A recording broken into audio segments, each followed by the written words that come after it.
everybody. Welcome back to the Who's Your Band podcast. I'm joined by my good buddy and co-host, Sean Morton. How are you, Sean? Oh, I'm just wonderful, Jeffrey. How are you?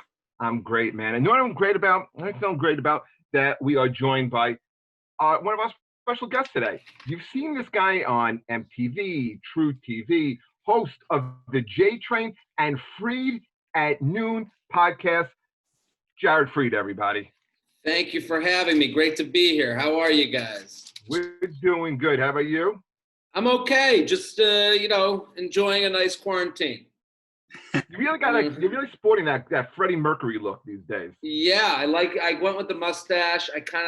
I shaved earlier, so it's really popping right now. I got some good lighting.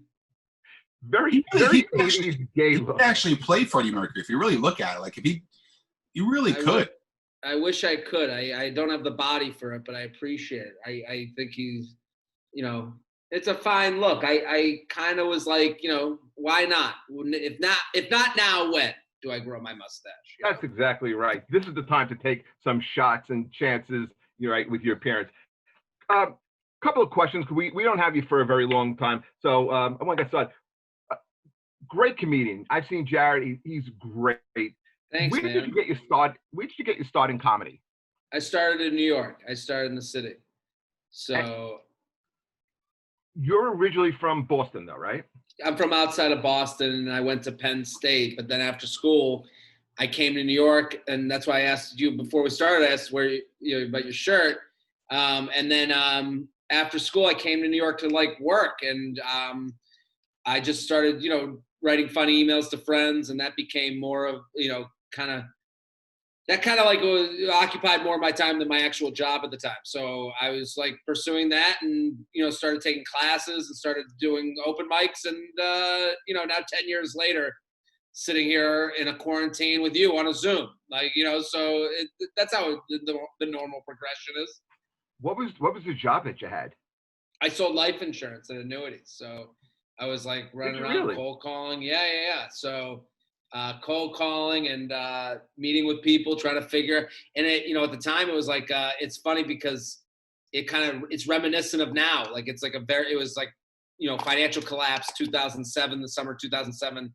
Going into that fall when Bear Stearns is going down and all that stuff. So the atmosphere, the kind of where does the world go next-ness of it kind of reflects what we're going through now. Where did you do your first open mic, first time you got on stage? I went to Penny's open mic on St. Mark's, which I was told, it's interesting because it kind of reflects a little bit of comedy. I was told that was the most open and inviting open mic. So I was okay, that'll be the place I do my first open mic. But I didn't realize open and inviting to any weirdo, but not really kid from the suburbs looking guy who just worked in finance. So you could go there and scream for your 7 minutes and people would go, whoa. But if I talked about dating, it was what are you bragging? It was very weird. So that was my first one. I remember it just didn't go well, but it was a Tuesday night, and I'm there till 2 a.m, and this was kind of beyond what I was used to. So it was more of oh wow, there's a whole nother thing going on. I didn't realize there was a whole scene. I just was I'll go do an open mic, and that was it. So then I did Penny's open mic, and it was music and screaming and poetry and some stand-up. And I tried and didn't go well, but I tried again. I remember running into you at the mics. I remember you at the mics at Eastville. And it's amazing how you kind of shot up the ranks the way you did. So question is, when did you get your first big break, and what was it? Oh, I don't know if there was I've been pretty consistent. I don't know. I've always been I think when we'd see each other at Eastville, I was always, I always kind of, I think it's kind of, you always went up early. And you always went up early. Well, that's kind of what I was gonna say is that I treated to me, I was I have to how do I turn stand up and getting better at it into a regimented mathematical type of thing? And I had heard Bill Burr say on like a podcast, like he just tries to get 1 new minute a week. And I was like, that's a good way to look at it, because and he was saying, if you get 1 new minute a week, you'll have 52 minutes in a year. That's an hour. And I was like, okay, that takes kind of the emotion out of it, you know, where you're like, I suck. It's like, okay, but I got that new minute. You know, I have that new thing that I didn't have last week. This week was a win. So I kind of like stayed to that, where it's like, what's the new minute? That's easier said than done, though. Well, you know what? The way I kind of rationalized it was, you know, if I have a new minute a week in 52 weeks, let's say 20 minutes of it is good and workable and usable. Okay, that's 20 minutes. It took me 52 weeks to get to 20 minutes. That's okay. But I wouldn't have gotten that if I didn't go for the 52, you know, and maybe next year will be better. Maybe next year's 52 minutes will turn into 22 good minutes. And you know, for me, I've always saw this as a career and always thought of this as starting my own business. And I've never, you know, and some of that makes me sound less fun when I talk about it, but it's what helps me go, you know, take away some of the emotional aspects of doing this. So, you know, you do 52 minutes a week. And then to me, I was like, okay, but I have to get on stage 3 times a night in the beginning. That was another thing I was told. So if you get on stage 3 times a night at 3 different open mics. So I used to go to Eastville and I'd bring with me a pad of paper and a piece of tape, and I would tape up the list and put myself first so that I could do a 5 o'clock, a 6 o'clock, and a 7 o'clock, and I'd be done by, you know, 8, 9 o'clock, and now I got my 3 in. So, like, this was, like, all to math it out, and, like, you know, and trying to figure out how, and so, and just with the goal of being better. And then also during the day, I was always, like, you know, looking for opportunities online. I think right now you guys have a podcast. That's great. Like, I started my podcast 7 years ago because I love podcasts and I felt like I was late. So, you know, now looking back, I'm like, people will look at me and go, wow, 7 years ago. I'm like, at the time I was like, man, I'm so late to this podcast thing. So and then, you know, over 7 years, there's been good times, bad times. There's been slow months, good months, you know, you have better. So I think for me, it's been being consistent and always starting my own things. Like, I've never waited for like, if I waited for someone to cast me in a sitcom, guess who'd still be waiting? So it's like, I'm gonna do, you know, and also, like, anytime I'm having fun with something and enjoying it, how do I package that? What does that turn into? What's the show? What's the thing that, you know, can maybe get you paid one day? So, like, I started talking about literally a tweet. This is an example, but, like, I tweeted about charcuterie over the summer, last summer. Now I've become known by some people as a guy who talks shit on charcuterie. Like, this is like a dumb thing, but people liked it so much that I was like, and I like doing it and I like talking shit, that, like, you know, that becomes something that I'm like, okay, how do I make my own charcuterie show or how do I translate that to Instagram? So it's like, you know, figuring out things that I enjoy doing that the audience also enjoys, and kind of figuring out, like, how do I weaponize it? That's kind of always been my thought. I think it's great because, you know, a lot of people don't understand, like, everybody starts off somewhere, but if you are serious about something, you have to treat it like a business. Yeah. It's very, very true. I mean, everybody's path is different. Like you're saying, you did open mics 3 nights a week. Like, I was very different when I started. I mean, I was, you know, you guys every night, 3 a night, every night. I don't want to get yeah. No, sure. I mean, but, like, a lot of people, I mean, I don't personally work in the city a lot, and I see so many people who, you know, after 8, 9, 10 years, finally went on the road and did, like, a hosting gig on the road for the weekend. I did that in 9 months. So everybody's path is very, very different. But I'm glad you brought up the business aspect, because people don't realize that there's a very fine line between doing it as a hobby and doing it as a professional. Yeah, it's you know, to me that was always the goal. How do I be able to live off of being funny? So that and keeping that in mind, that, like, you're doing a thing that doesn't really matter. No one needs you to do this.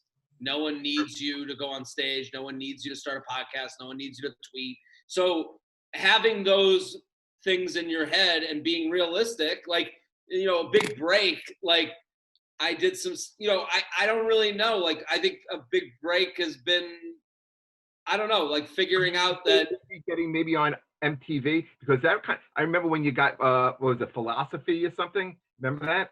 yeah, Guy I did that. Yeah, I never did that Guy Code. I like missed the cut. I kind of missed the window. I think I got in. You know, I didn't like even audition for that. But I did a show on MTV. But like that MTV show, they were going to use something that I had put out online on Facebook. If Facebook Invites could talk, I made this like with a friend of mine. We made a video where people used to send out Facebook invites. And the Facebook invites, I was like, what if the invitation could talk? And I did the girl and Chris Stefano did the guy. And I like, I remember that. yeah, and I wrote it up and it's probably still online somewhere on one of my pages. But when I put that up, then I get contacted by, you know, oh, we're doing a show and we're going to do a thing like that. So why don't you like it wasn't like I, you know, like they were going to like use the idea. So that I think they felt bad and they put me in it. So like, it was again, this is all like self-starting, trying to figure out like if I enjoy doing something, put the time and effort into it, and hopefully people enjoy it as much as I enjoy doing it. Now you're a big sports guy too, aren't you? I like sports. I enjoy, you know, I'm a Celtics fan. I like Patriots probably more than anything. Penn State football. Really? I love the Patriots. Yeah. What? Should I find new parents to bring me up a different way? Yes. I'm sorry, you don't like success? No, I don't. I'm a Jet fan. I'm a Met fan. I'm a Nets fan. Okay, I'm an Islanders fan. Yeah. Life hasn't been good to me. That's okay. Some people have it easier than others. That life sucks. Yes, my life sucks. Somebody asked me the other day who was like the 5 greatest athletes in their sports.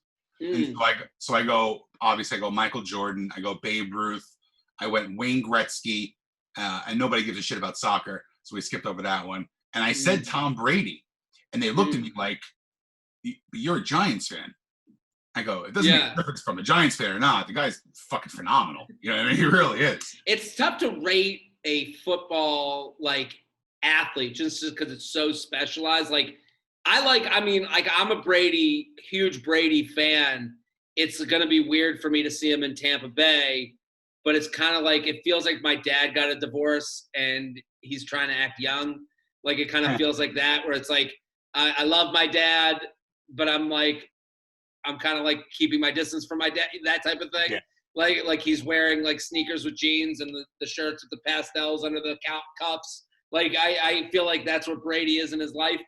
So you know, as far as the greatest football player, like Brady's story to me is inspiring. Like, this guy was the 4th stringer on the Patriots. Before that, he was playing for Michigan. They tried to get him. He was splitting time after he had won a Big Ten championship. Like this guy, like, he wasn't always dating Giselle. Like, his story is actually like pretty wild, you know, to like if you look at him compared to like other successful quarterbacks. Sure. Hey, Jared, you're a pretty smart guy. You're around a lot. With everything that's going on, do you see sports coming back anytime? Yeah, I think there's too much money to be made. Follow the money. Like, I think like you even hear it now. They're gonna do like basketball or baseball was like, we're gonna bring back baseball. There's going to be no, like, and if someone gets COVID, okay, he'll be taken away and we'll watch the rest of the team. It's like, yeah, that's what people do when there's a lot of money at stake, is they rationalize. So I think baseball is going to rationalize just like football, just like there's too much, you know, just like the bank's too big to fail. I think so is sports, where there's a way to make money, there's a way. So I don't know if it'll be right, like, quote unquote, like the right way, but I just think that they will come back. Yeah. And listen, our podcast is called Who's Your Band? We talk about music primarily, and you turned Sean and I onto a great band, dude. You didn't know about them? St. Paul and the Broken Bones. Didn't hear of them. Put them on. They're fucking great. Aren't they great? They're great. I'm not like a big music person at all. I'd be lying. I don't like, that's not my thing. Like I'm very much like if I hear it and like it, so like top 40 could be playing. If I'm tapping my toe, I don't care. Like I'm a music pig. I'll eat anything. But I heard St. Paul and the Broken Bones do a set on Letterman before That's right. Letterman. And you can find that online. And I it was saw such it. like, it's so good. It's such, it had, I like, so what I've come to find from my own music taste, which is not very smart or very knowledgeable at all, is that I just like instruments. Like I just like hearing instruments. It just feels good to hear that. And it puts me in a mood. Right, and they have the horns.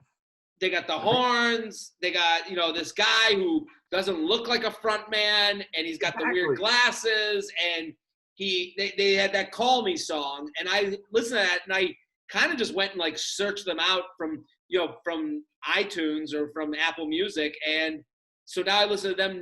Nathaniel Radcliffe and the Night Sweats. I like them. So like, yeah, thanks to the algorithm, you know, like it's like taking me into like that section of music I just happen to like. Yeah, I had a friend who was really into them, and he's more into that vibe of like the like Nathaniel Rateliff, Alabama Shakes, that kind of stuff. Yeah.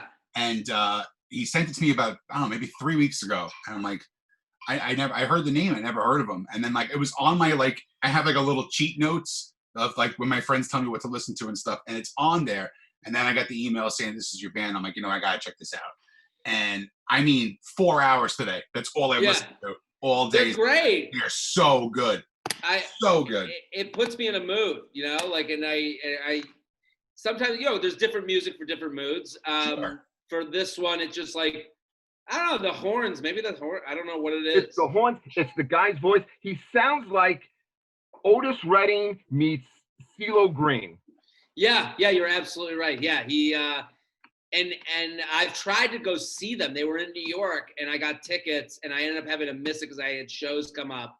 And I definitely still I just have this vision of seeing them in a bar. Like, of course, they're bigger than that, but I like the music makes me think of seeing them in a bar where I'm drinking from a plastic cup. It's kind of sweaty, and you're having a whiskey drink, and you're just like having fun at like a Roadhouse type of bar, like, and it puts me in that kind of mood. Yeah, they're a little bit of like a throwback too, because when I'm listening to them, I'm like I'm writing down notes on who comes to mind, who they remind me of. I'm thinking Blood, Sweat, and Tears, the Fabulous Thunderbirds, and the song that really stood out to me was Like a Mighty River.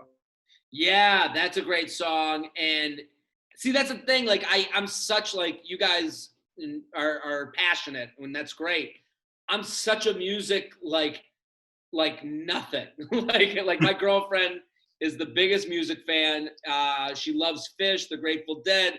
I went with her to a Fish concert, and I kind of like was like fly in the wall, just like, let's see what this is all about. Like, of course, Fish fans have their reputation, but it was like, it was a lot of fun. It was like a very nice time.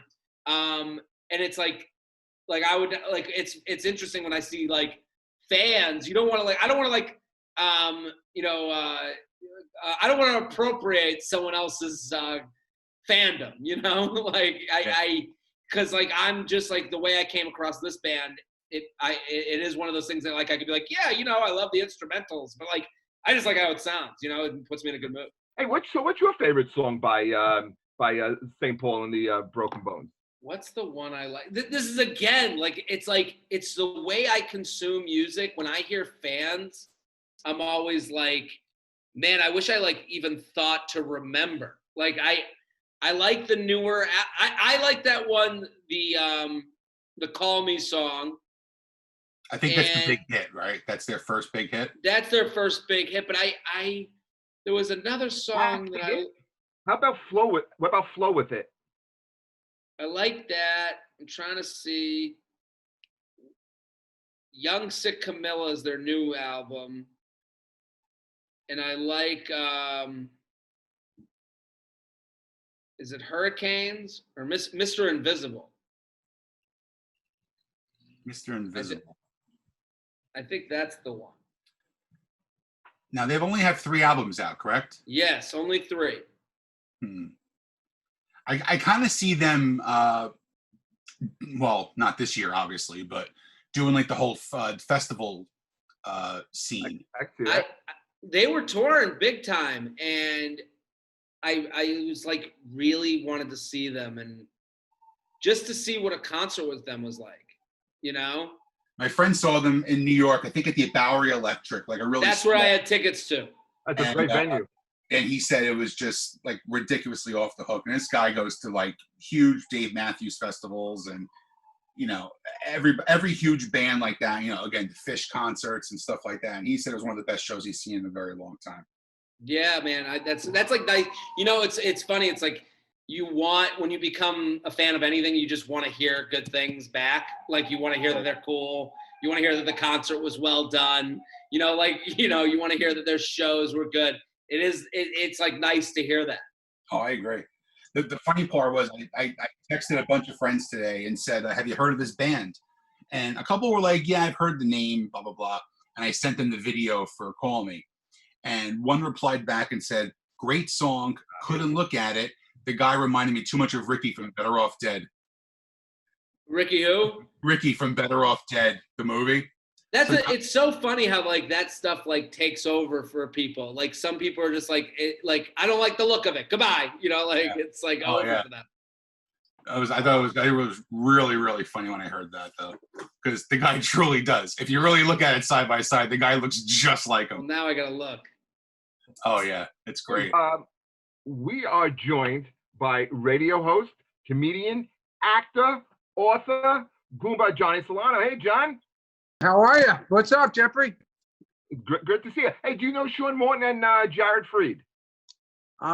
Yes. I don't know Sean as well as I know Jared. But, what's up, Johnny? How are you? I have to tell you, you made me laugh the other day. I saw you on Instagram, and you were commenting on. You had a comment on some guy wrote this girl.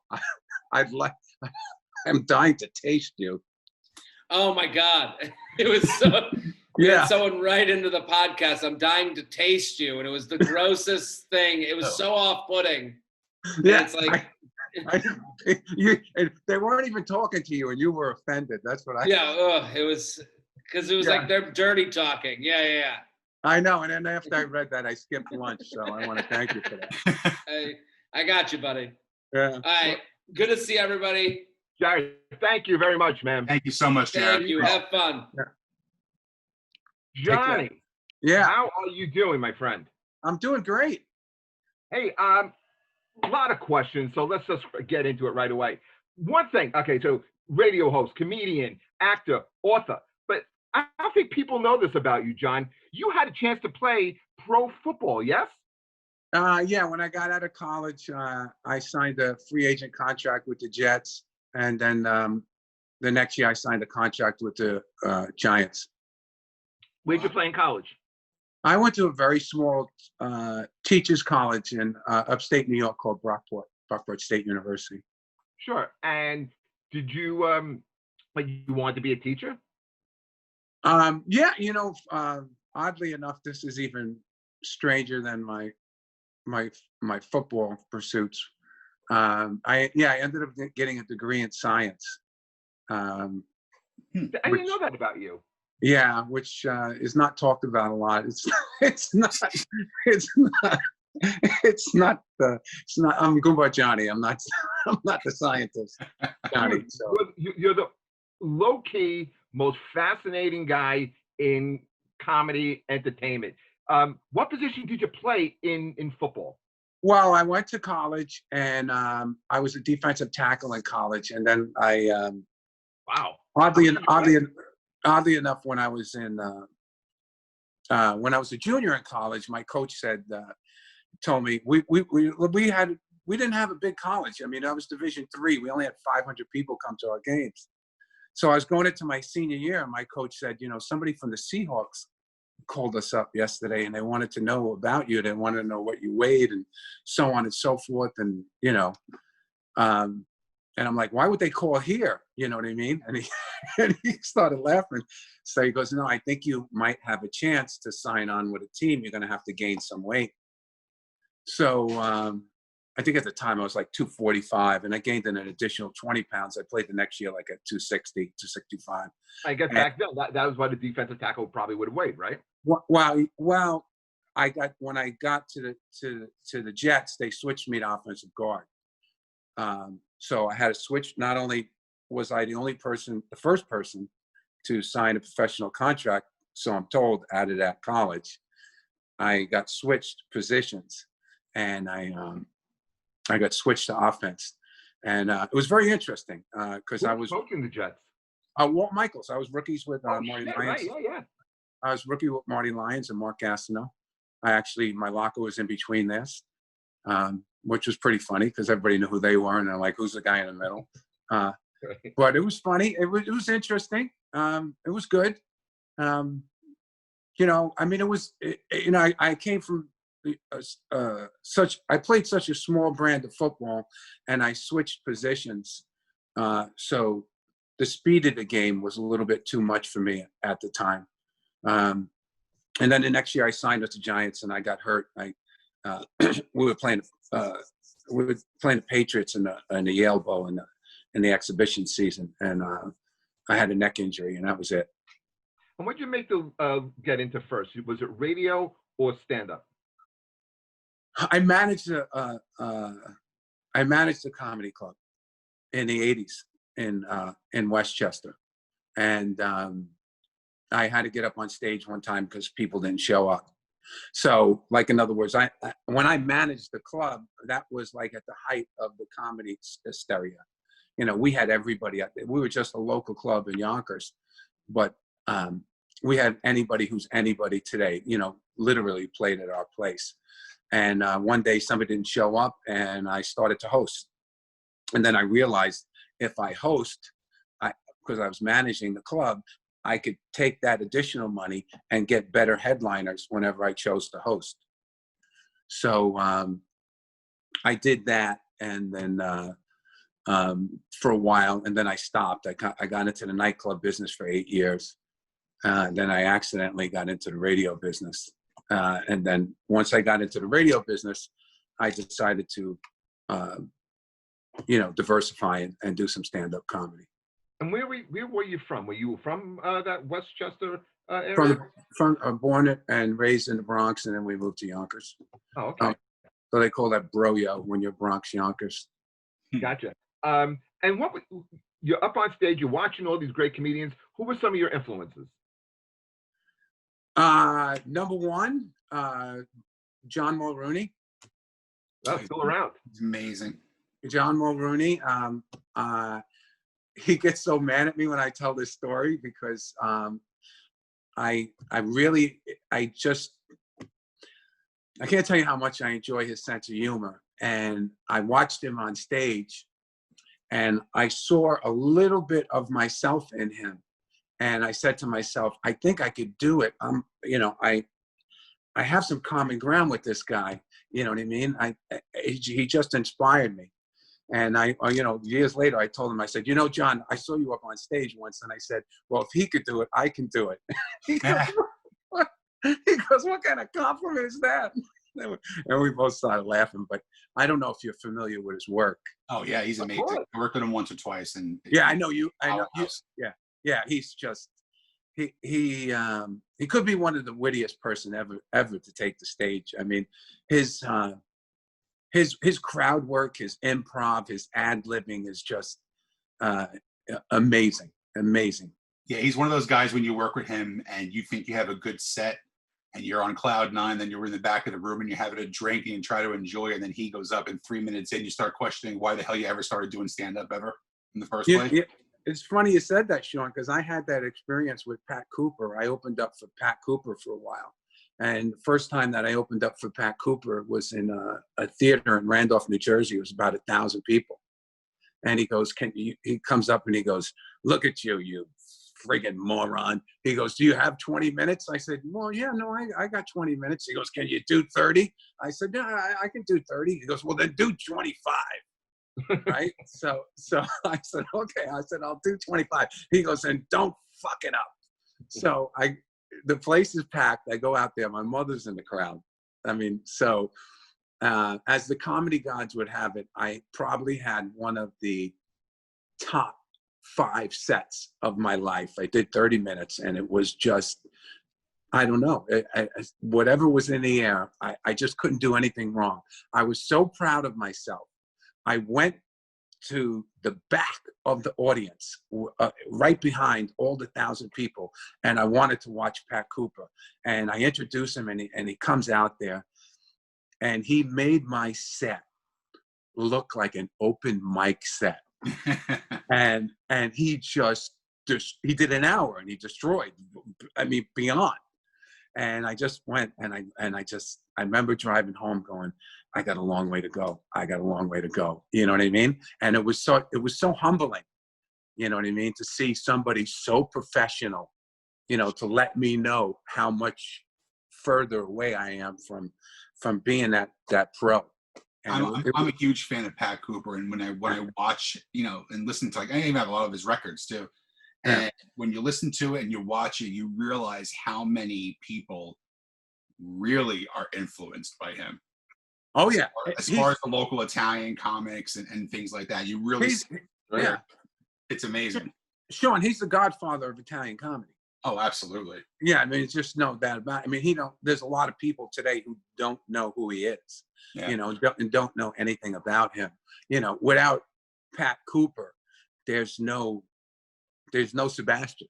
Sure. You know what I mean? You know, there's no me, there's no Victor Pettitetto, there's none of these guys. You know what I mean? You know, Italian comedy, I mean, you got to give credit to Sebastian, because Italian American comedy, I mean, he put a lot of comedians on the map. Absolutely. You know what I mean? Italian comedy was never, you know, the flavor of the day until, you know, Sebastian, you know, just blew up like a balloon. You know, now people see it. Sure. Hey, John, when did you make the transition from stand-up then to radio, and how did you make that transition?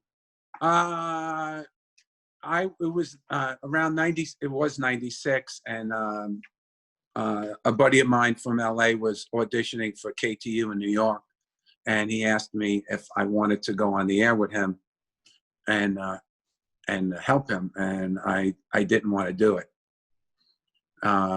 So he said, please, I need a favor. I'll give you $100.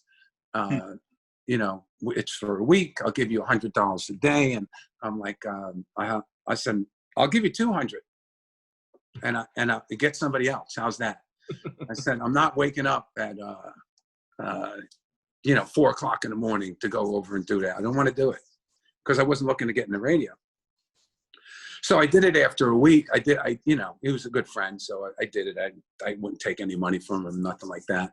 So we did it, and then after the thing, the station director told me, he goes, you guys aren't right or ready for mornings. He goes, but I'd love to give you the nighttime show over here at KTU from 6 to 10. And I'm like, well, you know, I'm not really looking for a job, to be honest with you, you know. So at the time I was running a nightclub in Manhattan. So he says, look, he goes, I've been radio my whole life. He goes, this is what you're supposed to do with your life. This is your life's work. He goes, I know you don't understand that. And I said, he goes, I don't have a lot of money to give you. He goes, I can get you in the door. He goes, but trust me, you're supposed to do this. So he goes, you know, think about this. So I went home, and I was like, I never had anybody speak like this to me. It was like a moment of clarity. I traditionally listened to no one. And I went home, and I said, wow. I said, I can't ignore this. And I said, you know, the money's not what I want or what I want to do. I said, okay, you know, I'm going to do it. So I took the job, and we went on at night. And then we became the #1 station. We had the #1 nighttime show. And then after 2 years, you know, they gave me a mornings. Do you remember his name? Oh, the program director? Yes. Oh, he's famous. Frankie Blue, yeah. Very famous program director. Did he also do Z100 for years? Oh, yeah. Yeah. Frankie. Yeah, so he goes, I've done this my whole life. And, you know, for him to speak like that to me, you know, so I said, okay, you know, and I mean, I had some experience in radio before, but nothing, I never thought that, to be honest with you, I thought, my radio career would probably go maybe 2 years, and then I ended up like being there like 17 or whatever it was. I didn't think I was going to last that long. So I'm very grateful for it, and it worked out perfectly. And, it helped my comedy career and everything else I did. So it was good. It really worked out nicely. And speaking of everything else you did, something else I found out about you. You were an actor on a soap opera? Yeah, a couple of soaps, yeah. Yeah. Which ones?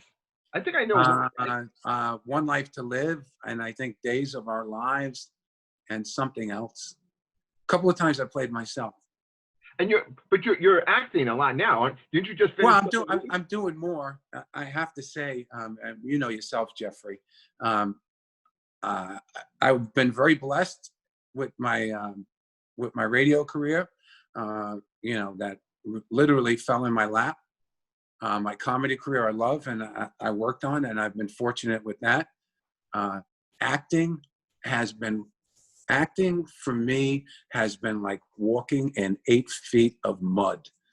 Every inch, I have to tell you, and I'm not crying, I've never gotten a break. Everything I've done, I've has been like that 1 inch at a time, 1 inch at a time. And I love it. I really love it. But I haven't experienced those blessings that I had in my other careers, but that's not going to stop me from doing it. Did you have that one moment in your career where like your family said to you like, wow, you've really made it? Oh yeah. My mother came back. I was on KTU. I had the morning show. It was in early 2000s. And my mother goes, "You'll never believe what happened." I said, "What?" She goes, "I went to get my hair done and they wouldn't charge me because I was Goumba Johnny's mother." That's great. And I'm like, really? Really? I said that. I had 2 of them, Johnny. I had 2 of them. Right. The first one was the night that I got inducted into the Friars Club. Oh, that's a big deal. And I brought my mom with me and my wife. And then my mom texted me. I was on the 5th floor or 4th floor, and she's in the basement. And my text was, "Okay, this is pretty fucking cool." That's the only acknowledgement. Now I have a second one. My godmother, who is like my second mother in the world, right. Texted me the other day, and she was like, how's everything going? I know you're not doing comedy. I'm like, yeah, it's tough. She's only seen me like perform twice in 12 years. And she goes, "What's this podcast that you're doing?" And I start telling her, I'm like, "Yeah, we interview comics, we interview artists." She goes, "Well, who's on the show?" And I tell her some of the people, and she goes, I never heard of him. I go, "Well, we have Goumba Johnny coming on next week." And she goes, "You gotta be fucking kidding me." And she started freaking out for 4 minutes. I'm like, all right, I guess I made it. So well, I need to know when it's on. I just tell him I said hello. I used to listen to KTU. I'm like, oh, Jesus Christ. Sean, I got to tell you a funny story. Somebody introduced me who was somewhere. I was on the radio, and it's probably at the height of my career. And somebody goes, "Do you know who this is?" And that's always embarrassing. And she goes, "No." He goes, "That's Goumba Johnny." So the woman goes, "You're not Goumba Johnny." I said, "No, yes, no, he's right, I am." She goes, "You're not Goumba Johnny." I said, "No, miss, please." She goes, "You are not Goumba Johnny." And I said, "Miss, if I was going to impersonate a celebrity, it would not be Goumba Johnny." Trust me. I said, I'm no big deal. And that's one of the good things about radio, Sean. When you're on the radio, people don't treat you like you're a celebrity. They listen to you 5 days a week, 4 hours a day, or at least an hour a day, or whatever it is. And they know what color your car is. They know your mother's name. You're their friend. Right. So as like being like a celebrity, I don't really think I've ever experienced that. I mean, I could tell you one thing. I've never felt that way. Like, hey, I was a big deal or something like that. Although I felt like I was a big deal because, when I was on the radio, I got to interview a lot of people who were very, very famous. Well, And, it's a great thing about staying humble too, and I preach that with everybody. As long as you yeah. keep staying humble, the good things will always keep coming to you, always keep coming your way. Now, Yeah, John, and I've done a lot of things, and I have to say, and I think Jeffrey will agree with this, that all the organizations and groups and everything that I've done in my life, including sports, I am most proud of being a comedian. It's the greatest group of people. It's not perfect, but it's almost perfect. It's the greatest group of people, the camaraderie that I've ever been associated with. It's the only job I've ever had where you can like come off stage and then somebody will say to you, "My God, I wish I wrote that joke," and actually mean it.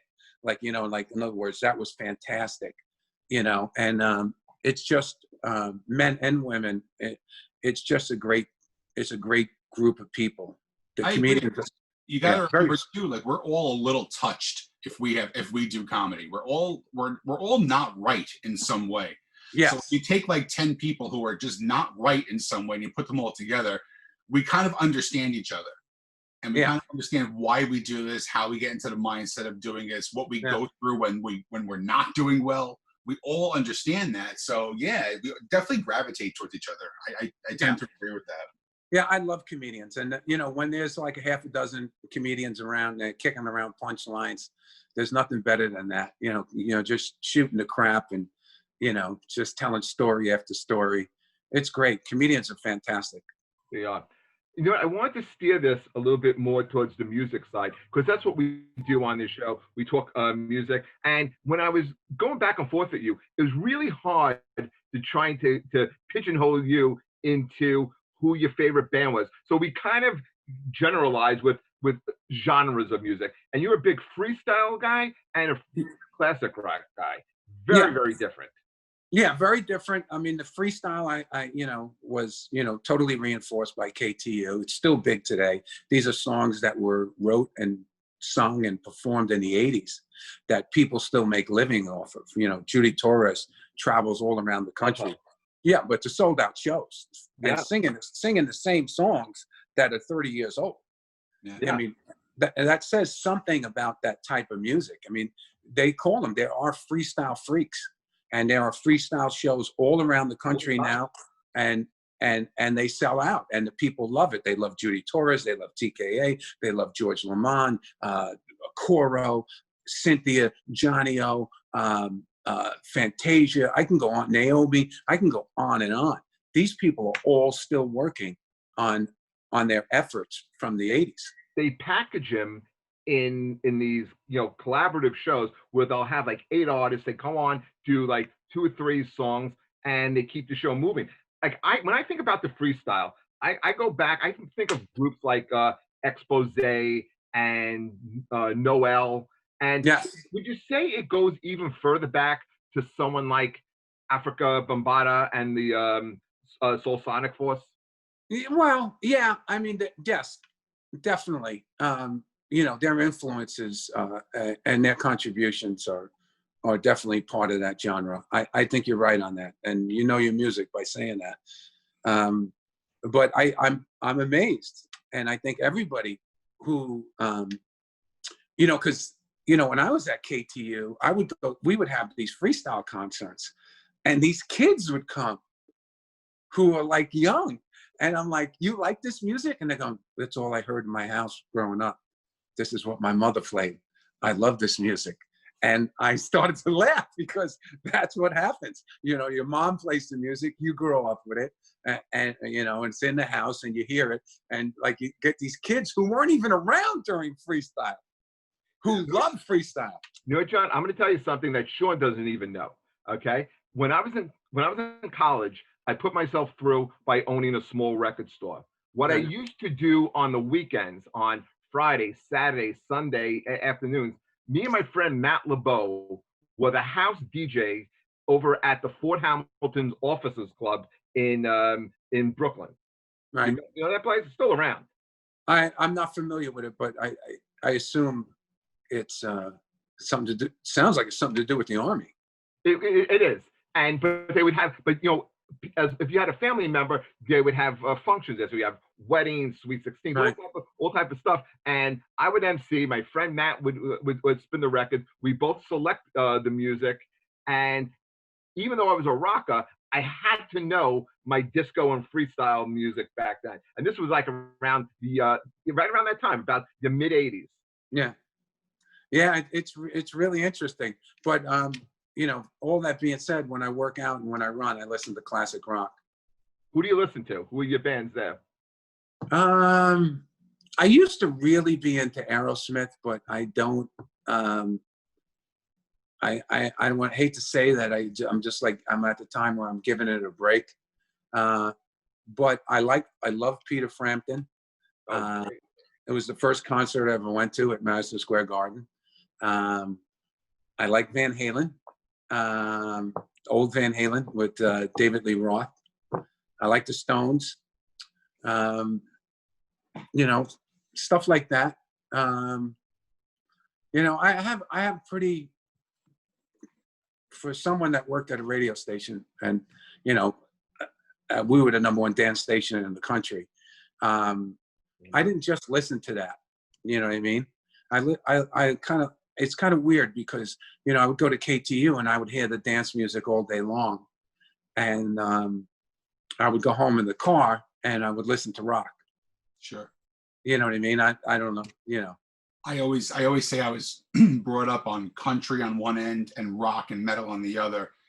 And I never really talk about the middle ground, which was my godmother, because I spent so much time with her in the car. She would take me to the mall and stuff like that. And let me tell you, freestyle was all she listened to. So like, I always say, I pray to God that I never like die in a car accident, because if they take my phone and they look through all my music in my phone, you're going to think I'm a complete sociopath.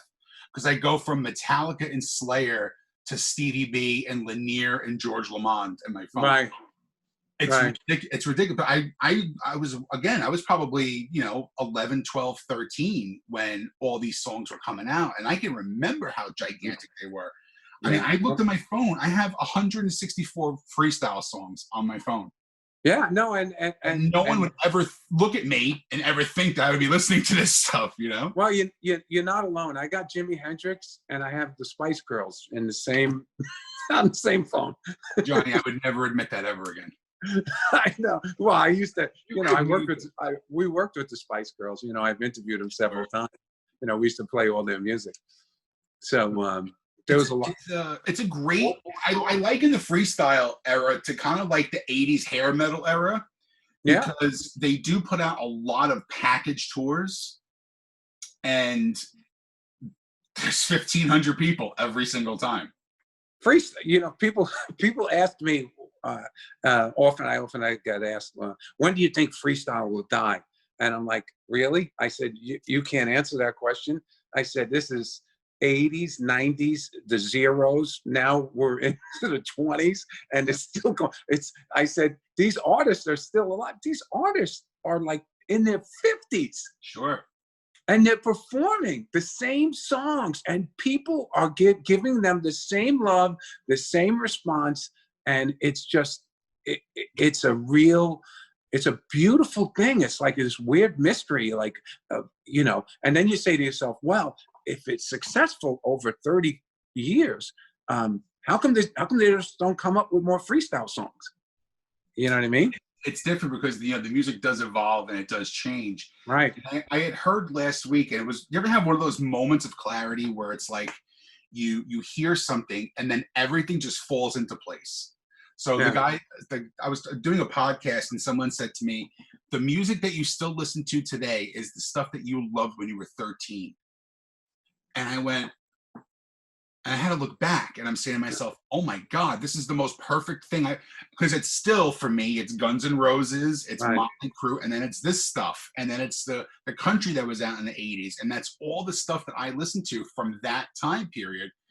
And that's why these shows are so successful, because now people who are going to these freestyle shows couldn't go when they were 13, 14 years old, when the stuff was really popular and really hot. Now they're in their 40s and their 50s, and they have the money that they can go to these shows, and they want to relive a little bit of their youth and all the great music that came from there. 100%. You know, people don't see it this way, but music is like comfort food. Sure. You know, they don't view it that way, but it is like comfort food, and it brings you back to a place in your life where you have some really fabulous memories. You know, with family and friends, and music never lets you down. Yeah. Never lets you down. It always delivers. Freestyle is always sometimes called Latin freestyle. Was there another type of freestyle besides Latin freestyle? You know what? I wouldn't go that way, because what was one of the results of freestyles in the 80s, and I'm older than you guys, so I was able to see this. Freestyle was the bridge that connected I'm talking about the Bronx Yonkers scene, and really where this all came out. Freestyle was the bridge that connected Latins and Italians. That was the music. You know, when I was growing up, they had black clubs, Puerto Rican clubs, you know, and Italian clubs, you know, where, you know, people hanged up, or Irish bars and so on and so forth. People didn't, you know, party together. But when freestyle came, man, the Italians and the Latinos, boom, they had something in common. Take the shirts off, show the gold trains, and just start dancing and sweating. And that was really, to see that happen, that was a really interesting thing. And I saw it I saw it at KTU, because we played the music. You could see it in the demographics. We were an Italian Latin station. That's what KTU was. KTU was an Italian Latin gay station. Those are the people that listened to us. You know what I mean? Those were the groups, and those were the groups we served, and the music we played served those groups. And it was freestyle, and it was house music, and classic disco. And today, would you say freestyle has evolved into like Pitbull music like that? I just think freestyle has for many people, freestyle is today's oldies. You know what I mean? You know how WCBS is going to wind up playing. I don't know if WCBS will play with it, but it's taken the form, for some older people, it's taken the form of, like, let's say what doo-wop is to, you know, to people in 75 and the 80s. You know what I mean? It's their, you know, it's their oldies. And like what Sean, you know, to what Sean said about the music when you're 13, you know, you take it with you. Right. I think that's a great observation. Yeah, it blew my mind when I heard that. It really did, because like I'm a big vinyl collector. I love collecting records, and so like for me, I realize now, like, why am I having such a hard time finding these records that I want? And it's from like 91, 92 when they stopped making records and they were doing CDs. Now, like, I'm always on the hunt for everything. I'm always on the hunt for is between 89 and 93. Oh yeah. Yeah. They just stopped making them, you know? Now I can I tell you, it's great now, the access that you can have to music, especially if you go on Apple and you get and you get Apple Radio or whatever. But you know, it got to a certain point, you know, when I was on the radio, where I would go home and I would just listen to, you know, sports talk. I wanted to hear voices. Well, sure. Like the last thing you want to do when you get off stage doing comedy is put on a stand-up set on the way home. Yeah, that's the last thing you want to do. You know how many times my friends would say, "Hey, you're off on Saturday night. You want to go see a comedy show?" I'm like, "Are you out of your fucking mind? I'm not going to a comedy show when I'm off. You out of your mind?" No. I know. It is. You gotta turn the brain off after a while. Yeah. What do you think is going to happen with comedy going forward? How do you guys see that? I don't think we're going to be on big stages for a while. I think through the year, personally. I mean, I've sent out some stuff for places in the Midwest because they seem to be a little more open to reopening quicker. Right. But they already said 25 to 30% capacity. Pay is going to be cut. Is it worth it? You know, is it worth me driving to Iowa to spend a week out there and then what am I going to do? Break even on the way back? Yeah, it's just not. It's just. I know, but you got to get on stage. I'm dying. Yeah. Slow, painful death right now. We're doing Zoom comedy. That's what we're doing now. We're doing Zoom comedy. Oh, I don't. You know, I didn't realize how affected I would be personally by not being on stage. you know. Oh yeah. Well, Jeff will tell you, I had great timing. I made the jump to go full-time comedy on Valentine's Day. Oh my God. 3 weeks Really? later, he's not going to be on stage for another year. Yeah, I think it's going to be slow increments, and it's going to take time. And I think it's not going to be some time until, if we're lucky, in 2021 that we'll see maybe full capacity. And I don't think people feel 100% confident until there's some type of vaccination that's gonna, it's gonna give people, where they're gonna want to feel knee to knee, with somebody. Yeah. Well, I definitely think. Scary. Yeah, I definitely think, Jeff and Sean. I think one thing for sure, New York will be the last market to open up. Yeah. I think we'll be working outside of New York. Oh, well, yeah, without question. I mean, I saw an interview with Caroline from Caroline's, and she was like, yeah, we're at the last phase of stage 4. Yeah, and they said that, entertainment, yeah. And if Broadway made the decision to go September 7th, they're going to go along with Broadway, I tend to think. That's they're not that's just tentative right now. They can't keep pushing the bar back further and further. That's just to delay it. If there's an uptick, if we reverse, if we don't move forward at the progress that we're doing, they're just going to keep moving it back. If they're not ready to open Broadway by the middle of September, you're going to see it wiped out for the rest of the year, right from that point on. I do think in our area we're not going to have it for the rest of the year. It's really interesting. I mean, because we are the center of it. We are literally, right here. So we're going to be the last to roll out everything. Yeah. And the other thing, John, I want to ask you that you brought up this point. I'm waiting to shoot a movie. Okay? Right. When do you think they're going to start opening up production on being able to do this type of work? Well, that's a good point. I spoke to I had a conversation with Charles Palminteri the other day, and I figured if anybody would know, he would know. And he says he hasn't gotten any signals about when it's going to start up or how they're going to do it. It's going to be different.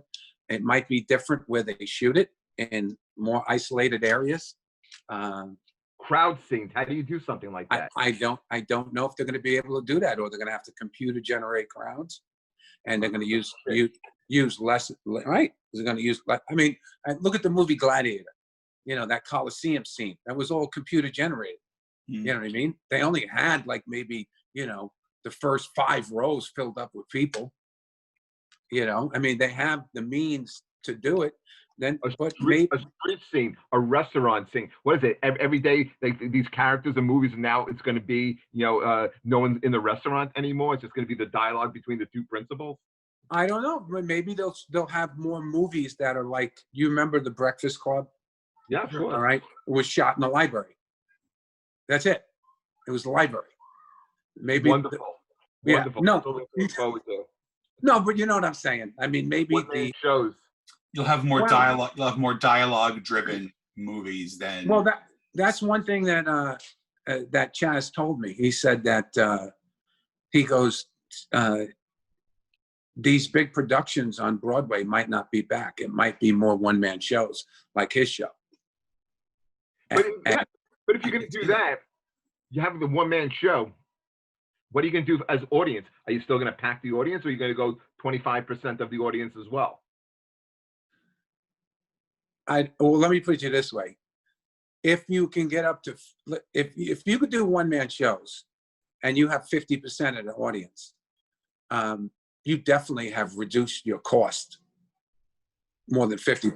I mean, you know what it costs to do the Lion King or the Aladdin on Broadway? You have to have a full house, right? So if this business goes towards one-man shows, what is it? Have you ever seen Chaz's show? Yeah. All right, it's him. It's him in a chair. That's all it is.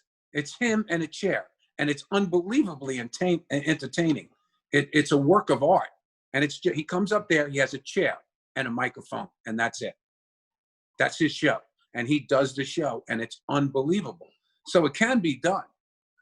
You know what I mean? It can be done, and maybe that's what the future looks like.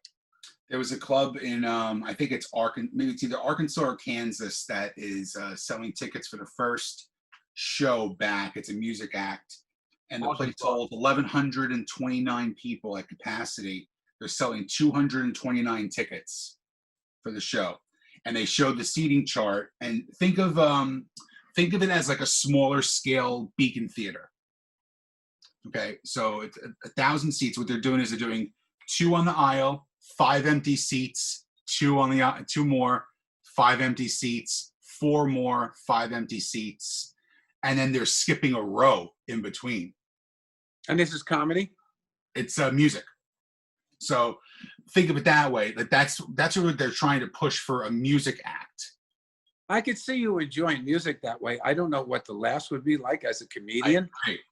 Music, you can still pull that off. I don't know how you can Try to do that. Try that type of seating at the St. George Theater. Yeah, The St. George Theater, you could still probably fit about 800 people in there, and I'll have plenty of room, and you won't even look packed. St. George Theater, right, sits 1,800 people, and when nobody's there, it is cavernous because the ceilings are so high. sure. Oh, forget about it. Right. So it looks good if you could just say fill the first section on the bottom. Then that's okay. But when you start having to spread people out in that place, it could be brutal, and it's not conducive to laughter. Well, I mean, let's take it one step further. What about possibly doing comedy outdoors? Well, that's what's happening now. I saw that today. I actually scouted a place in my hometown here. I'm like, you know what? I can definitely do something here. It's got a huge little amphitheater covered. It's huge open grounds. You can space people out. John, and Jeff does his show in Linden. I had both John and Sean, and I'll have you guys there this year. But so far, I haven't been told no. They just haven't said yes either. They haven't said we're not doing it, but they just keep saying let's see, and I have a feeling we will be able to do something. We will probably have to space it out.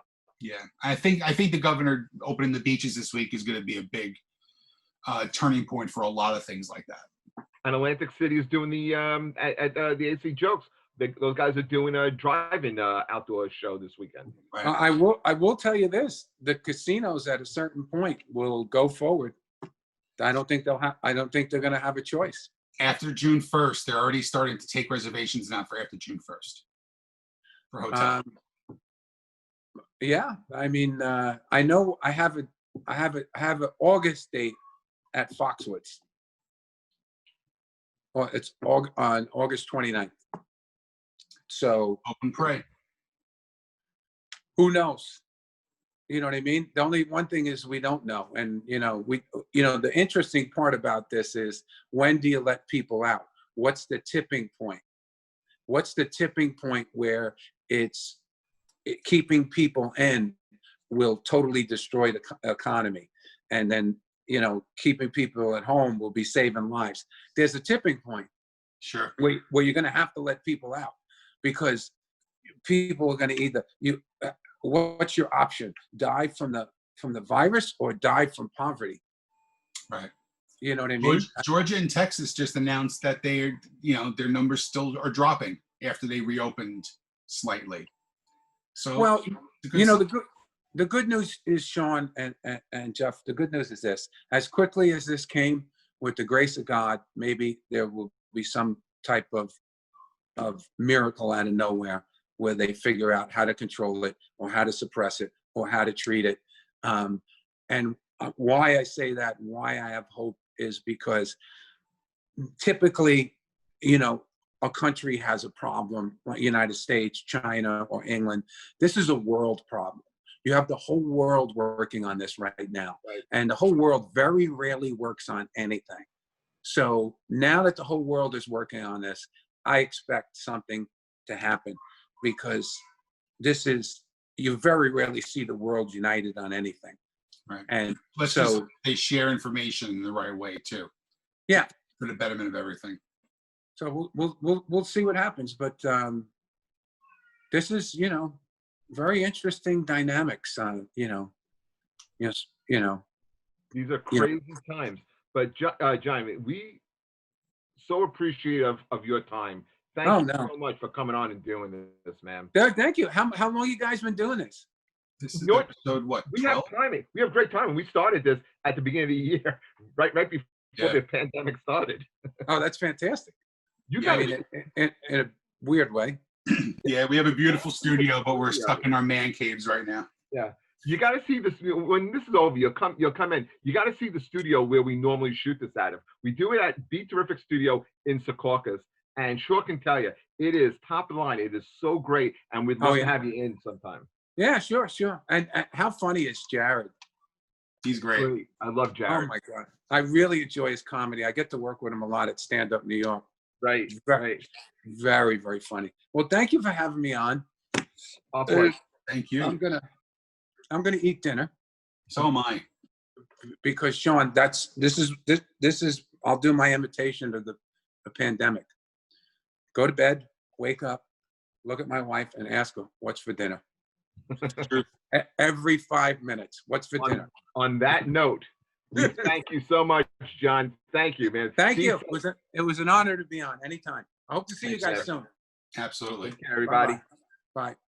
Share the podcast with us, everybody. Please share. Let your friends know. Thank our guests, Johnny Solano, Goumba Johnny, and Jared Freid. We really appreciate it. Parting word, Sean.